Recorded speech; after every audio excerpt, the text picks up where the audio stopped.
रुकावटें आती हैं सफलता की राह में, ये कौन नहीं जानता। रुकावटें आती हैं सफलता की राह में, ये कौन नहीं जानता। फिर भी वो मंजिल पा लेते हैं जो कभी हार नहीं मानता। फिर भी वो मंजिल पा लेते हैं जो कभी हार नहीं मानता। Good morning my dear student. समस्त छात्र छात्राओं को आपके अपने चैनल शौर्य एकेडमी परिवार में हार्दिक स्वागत है। मेरे प्यारे बच्चों, आज हम शुरू करने जा रहे हैं क्लास 10th का सब्जेक्ट हिंदी। क्लास 10th का सब्जेक्ट हिंदी है, विषय हिंदी है और इसमें हम लोग विस्तृत रूप से समझेंगे आज कि हमें कितना पढ़ना है, कितना नहीं पढ़ना है। अर्थात 2023 के एग्ज़ाम में हमें क्या क्या पढ़ने हैं जो हमारे बोर्ड एग्ज़ाम की दृष्टि से बहुत ही इम्पॉर्टेंट है, उसको हम जानेंगे और आज से हम उसी के अनुसार अपनी तैयारी शुरू करेंगे जिससे हम एग्ज़ाम में अच्छे नंबर ला सकें। तो बच्चों, सबसे पहले हम शुरू करते हैं खंड अ। खंड अ जो बहुविकल्पी प्रश्न होंगे और 20 नंबर के आएंगे। सबको पहले ही बता दिया गया है कि 20 बहुविकल्पी क्वेश्चन इस बार आने वाले हैं। मॉडल पेपर में आपको समझाया गया है। अगर आपने मॉडल पेपर नहीं देखा है 2023 का तो मेरे चैनल पे जाके शौर्य एकेडमी परिवार चैनल पे वहाँ पे आप मॉडल पेपर हिंदी का देख लीजिए जो ऑफिशियल है। यूपी उत्तर प्रदेश बोर्ड द्वारा जो दिया गया मॉडल पेपर है इस वर्ष के लिए, उसी के आधार पे पेपर बनेगा। उसको लाइन बाय लाइन विस्तृत जानकारी दी गई है वहाँ पे। आज हम ये बताने वाले हैं कि कितना परसेंट सिलेबस कटा है और कितने परसेंट हमें पढ़ना है।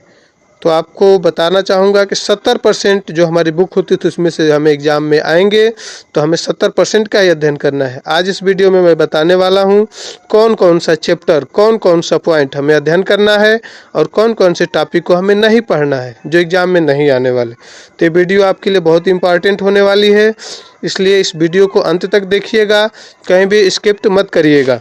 ठीक है मेरे प्यारे बच्चों, शुरू करते हैं। पहला, हिंदी गद्य के विकास का संक्षिप्त परिचय। हिंदी गद्य का विकास कैसे हुआ है इसको संक्षिप्त में समझना है। शुक्ल युग और शुक्लोत्तर युग, इन दोनों में से 5 नंबर आपके आने वाले हैं एग्जाम में। 5 नंबर के क्वेश्चन यहाँ से उठाए जाएंगे। कहाँ से उठाए जाएंगे? शुक्ल युग से तथा शुक्लोत्तर युग से, इसका ध्यान रखना है। और क्या आएगा? हिंदी पद्य जो हमारा होता है उसके विकास का संक्षिप्त परिचय, इसमें रीतिकाल और आधुनिक काल, यहाँ से 5 क्वेश्चन उठाए जाएंगे। एक एक नंबर के रहेंगे, 5 नंबर। 20 बहुविकल्पी क्वेश्चन में से 10 नंबर आपके कहाँ से आने वाले हैं? शुक्ल युग शुक्लोत्तर युग से 5 नंबर, रीतिकाल एवं आधुनिक काल से 5 नंबर, दोनों को मिला के 10 नंबर हो जाएंगे। आगे देखते हैं काव्य संदर्भ के तत्वों से देख लेते हैं। रस, रस आप पढ़े ही हैं, हास्य एवं करुण रस। हास्य और करुण रस को देख लेना है। परिभाषा, उदाहरण एवं पहचान, इसको आप अध्ययन कर लीजिए जल्दी से जल्दी। यहाँ से 1 नंबर आपका आने वाला है, इसी से जुड़ा हुआ एक क्वेश्चन आएगा। फिर देखते हैं अलंकार, अर्थालंकार, उपमा, रूपक एवं उत्प्रेक्षा, लक्षण एवं उदाहरण, इसको देख लेना है आपको। 1 नंबर यहाँ से आने वाला एक क्वेश्चन आएगा। छंद, सोरठा एवं रोला, इसके लक्षण एवं उदाहरण आपको देख लेने चाहिए, यहाँ से भी एक क्वेश्चन बनने वाला है। अब देखते हैं हिंदी व्याकरण। हिंदी व्याकरण से शब्द रचना के जो तत्व होते हैं, क में उपसर्ग दिया हुआ है, अ, अन, अधि, अप, अन, उप, सह, निर, अभि, परु, सु इत्यादि को देख लेना है।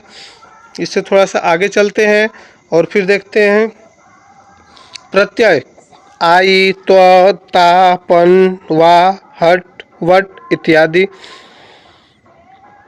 समास में आपको द्वंद्व समास और द्विगु समास पढ़ने चाहिए जो आपके सिलेबस में है।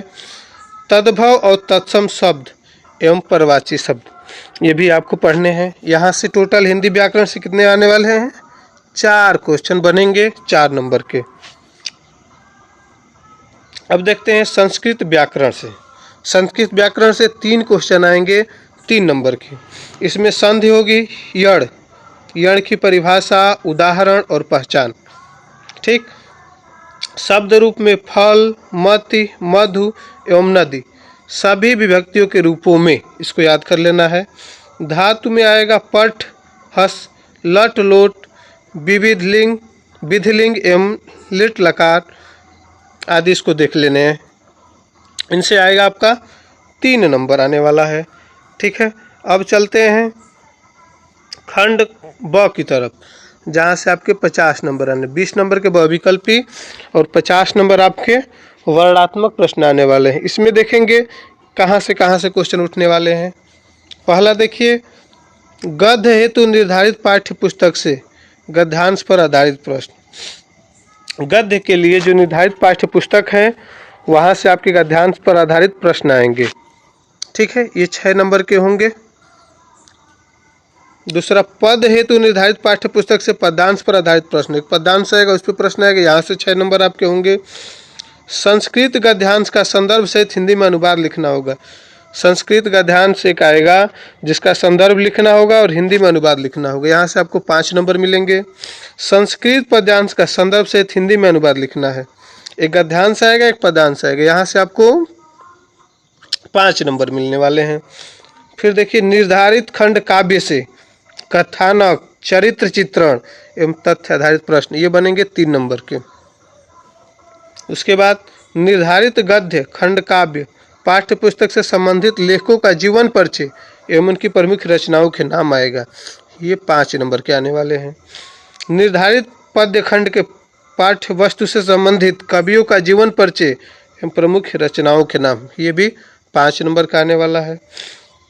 संस्कृत खंड के पाठ्य वस्तु से कंठस्थ एवं श्लोक जो प्रश्न पत्र में नहीं आया हो, एक श्लोक लिखना है। यहाँ पे आपको बताए भी हैं, अपदो दुर्गामि च साक्षरो न च पंडिता अमुख स्फुट वक्ता त यो जनाति सह पंडिता, एक छोटा सा श्लोक आप याद कर लीजिएगा, आपका 2 नंबर फिक्स हो जाएंगे। फिर संस्कृत खंड के पाठ्य वस्तु पर आधारित प्रश्नों में से किन्हीं 2 का संस्कृत में उत्तर लिखना है। 2 प्रश्न रहेंगे, संस्कृत में उनके आंसर देने हैं, 4 नंबर मिल जाएंगे आपको, वहाँ से मिल जाएंगे। आगे देखते हैं, निबंध रचना में वैज्ञानिक, सामाजिक, धार्मिक, सांस्कृतिक, आर्थिक समस्याओं एवं जनसंख्या, स्वास्थ्य, शिक्षा, पर्यावरण, यातायात के नियमों पर आधारित विषय पर एक आपको निबंध आएगा, लिखना होगा 9 नंबर का। ठीक, ये 70 नंबर का आपका हो गया। या आंतरिक मूल्यांकन जो होगा आपका, प्रथम आंतरिक मूल्यांकन अगस्त माह में होता है, 10 नंबर के लिए स्कूल पे होता है।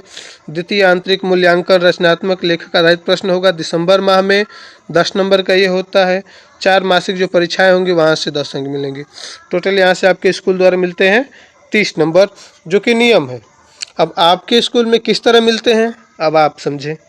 30 नंबर प्रैक्टिकल के नाम पे मिलते हैं और जैसे भी मिलते हो आप अच्छी तरह से पता है आपको।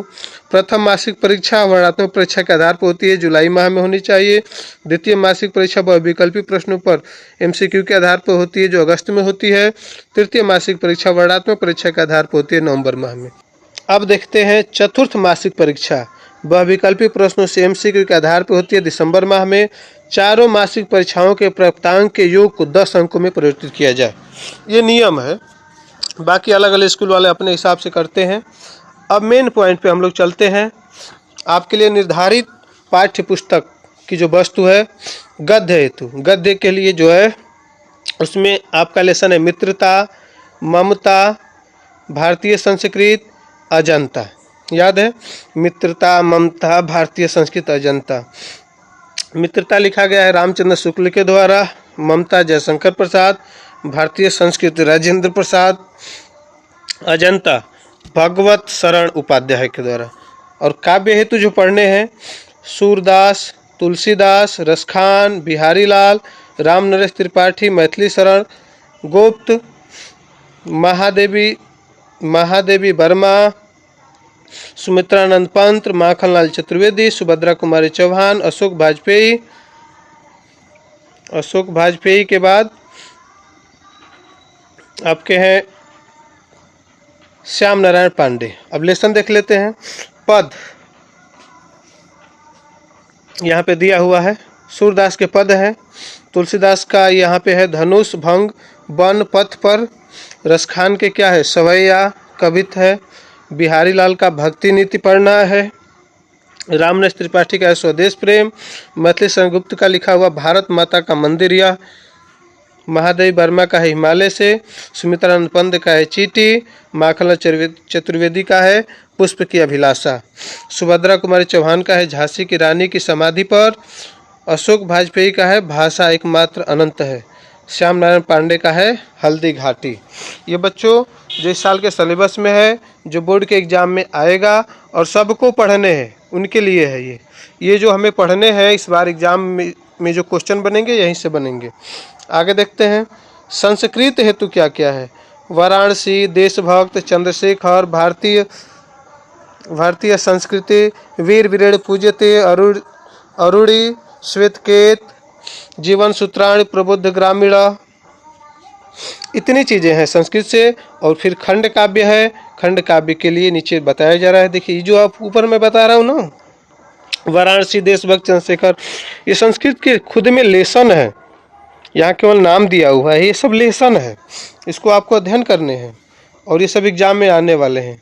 अब देख लिए यहाँ पे दिया हुआ है कौन सा खंड काव्य किस जिले के लिए है। उस दिन बच्चे कमेंट कर रहे थे कि किस जिले में कौन सा, यहाँ पे विस्तार से मैं आपको बताने वाला हूँ किस जिले के लिए कौन सा खंड काव्य है। आप आज से देख लीजिए आपके जिले के लिए कौन सा खंड काव्य है। देखिए मुक्तिदूत जो आता है खंड काव्य, अशोक कुमार अग्रवाल का है। 43 चाहचंद रोड प्रयाग किसके लिए है। आगरा, बस्ती, गाजीपुर, फतेहपुर, बाराबंकी, उन्नाव, जो इन जिलों के बच्चे हैं जिनको पेपर देना है, मतलब आगरा, बस्ती, गाजीपुर, फतेहपुर, बाराबंकी, उन्नाव के जो बच्चे हैं वो कौन सा खंड काव्य करेंगे, मुक्तिदूत। और दूसरा है ज्योति जवाहर, मोहन प्रकाश, प्रकाशक का ये नाम है मोहन प्रकाश, जवाहर नगर, कानपुर। किस किस के लिए है, कानपुर के लिए है, प्रतापगढ़ के लिए, मिर्ज़ापुर, ललितपुर, रामपुर, गोंडा, इन सभी जिलों के बच्चे कौन सा खंड करेंगे, ज्योति जवाहर। अग्र पूजा जो है हिंदी भवन, 63 टैगोर नगर, प्रयागराज, ये किसके लिए है, प्रयागराज के लिए है, आजमगढ़ के लिए है और मथुरा के लिए, इन 3 जिलों के लिए है अग्र पूजा खंड का भी। मेवाड़ मुकुट ये शंकर प्रकाशन, आर्यनगर, कानपुर, ये किस जिले के लिए है, बुलंदशहर, देवरिया, बरेली, सुल्तानपुर, सीतापुर, बहराइच। ठीक है, बाकी जो जिले बच गए आपके, जैसे मान लीजिए लखनऊ, सहारनपुर, फैजाबाद, वादा, झांसी, हरदोई, यहाँ के बच्चे कौन से करेंगे, जय सुभाष जो खंड काव्य है उसको। बाकी गोरखपुर, मुरादाबाद, शाहजहांपुर, लखीमपुर खीरी, मैनपुरी, मुजफ्फरनगर के ज़िले जो भी हैं ये लोग कौन सा, मातृभूमि के लिए ये खंड काव्य को करना है। बाकी देखिए अलीगढ़, जौनपुर, बलिया, हमीरपुर, एटा, इस जिलों के जो लड़के हैं वो कर्ण खंड काव्य करेंगे। मेरठ, फर्रुखाबाद, पीलीभीत, रायबरेली के जो बच्चे हैं वो कौन सा, कर्मवीर भारत, इसको उन्हें पढ़ना है। ठीक है, इसके हिसाब से सबके लिए दिया गया है। एक और पॉइंट है इसमें 9 नंबर देखिए, वाराणसी, इटावा, बिजनौर, जालौन, बदायूं के जो बच्चे हैं वो तुमुल जो खंड काव्य है उसको उन्हें पढ़ना पड़ेगा। ठीक है, अब देखो प्यारे बच्चों, उपयुक्त के अतिरिक्त अन्य जिले, नए सृजित जिलों में से खंड काव्य पूर्व वर्षों की भांति यथावत पढ़ाए जाएंगे। बाकी जो जिले हैं उसको पहले की तरह ही पढ़ाए जाएंगे और वही करने होंगे। अब देख लेते हैं हम 30% कम किया गया पाठ्यक्रम, जो 30% कम हो गया है हिंदी में, क्या क्या हमें नहीं पढ़ना है। ठीक है, उसको यहाँ पे हम लोग देखेंगे कौन कौन सी चीज़ें नहीं पढ़नी है। गद्य है तो गद्य में से क्या लिखूं, पद्मलाल पुन्नालाल बख्शी का है, ईसा तू नहीं गई मेरे मन से, रामधारी सिंह दिनकर का है, पानी में चंदा और चांद पर आदमी जयप्रकाश भारती, ये तीनों नहीं पढ़ने हैं, इस सिलेबस से निकाल दिए गए हैं। अब देखते हैं काव्य, तो काव्य में जो है सुमित्रानंद पंत का चंद्रलोक में प्रथम बार, और माखनलाल चतुर्वेदी का है जवानी, केदारनाथ सिंह का है नदी, अशोक वाजपेयी का है युवा जंगल, और महादेवी वर्मा का है वर्षा सुंदरी के प्रति। ये सभी नहीं पढ़ने हैं इस साल के बच्चों को, जो भी इस साल हिस्सा ले रहे हैं बोर्ड के एग्जाम में उनको नहीं पढ़ना। अब देखिए संस्कृत से केन की वर्धते, अतियोक्ति विलास, ये नहीं पढ़ने हैं। संस्कृत एवं हिंदी व्याकरण में क्या क्या नहीं पढ़ने हैं, समास में कर्मधारय और बहुव्रीहि, इस समास इसको निकाल दिया गया है। संधि में वृद्धि संधि को हटा दिया गया। सर्वनाम में तद युष्मत ये हटा दिया गया। धातु में रूप दृश्य पंच इसको हटा दिया गया है। हिंदी के सरल वाक्यों का संस्कृत में अनुवाद इसको हटा दिया गया। ये सब इस बार एग्जाम में नहीं आने वाले हैं। इसलिए मेरे प्यारे बच्चों, अब आपको सिलेबस पता है, एग्ज़ाम अब ज़्यादा दिन नहीं है, इसलिए आप अपने सिलेबस को देखते हुए एग्ज़ाम की तैयारी में लग जाएं। जो आपके सिलेबस में 70% चीज़ें हैं उन्हीं को आप पढ़िए। 30% ये चीज़ें छोड़ दीजिए, किताब में दी हुई है। कई जगह ऐसा होता है कि टीचर, जो माननीय टीचर लोग हैं कुछ स्कूलों में या कुछ कोचिंगों में, जिनको पूरी तरह से जानकारी नहीं है, या तो वेबसाइट को नहीं देखते, UPMSP को वेबसाइट जो है ऑफिशियली उसको नहीं विजिट करते, या सिलेबस नहीं देखते, और वो बच्चों को सब चीज़ पढ़ा देते हैं, जिससे बच्चों का टाइम बर्बाद होता है।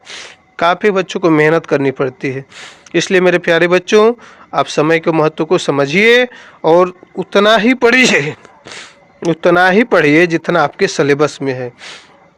बाकी चीज़ें कभी और पढ़ लीजिएगा। आपको बोर्ड का एग्ज़ाम देना है, आपका टारगेट एक है, लक्ष्य एक है, और लक्ष्य के प्रति समर्पित रहिए और लक्ष्य के तरफ बढ़िए। इधर उधर की चीज़ों में मत जाइए। आपकी मंजिल जब सामने है तो सीधे चलिए, दाएं बाएं मत घूमिए। इधर उधर की चीज़ें पढ़ने से कोई फ़ायदा नहीं है।